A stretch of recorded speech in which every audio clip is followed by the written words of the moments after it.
I love you. আদো sir আবার কি সমস্যা?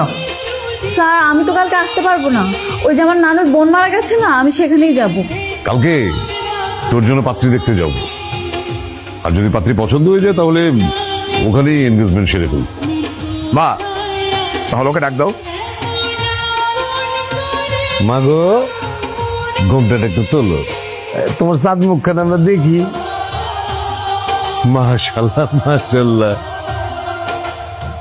লজ্জা পেয়েছে মনে হয়। আমাদের কিন্তু পছন্দ হয়েছে, আমাদের দিক থেকে আমরা রাজি। মেয়ে তোর পূর্ব পরিচিত, এখন তুই সাফ সাফ বল যে তুই আংটিটা পরাবি কি পরাবি। এটি পড়ানোর আগে আমি একটু নীলার সাথে কথা বলতে চাই। হায় আল্লাহ আল্লাহ, এটা কি হলো? শুভ স্যারের সাথে আমার বিয়েটা ঠিক হইলো? কতগুলা মিথ্যা কথা বলছি বানায় বানায়। তোমার নানির বোন নাকি মারা গেছে? সে ছোটবেলায় মারা গিয়েছে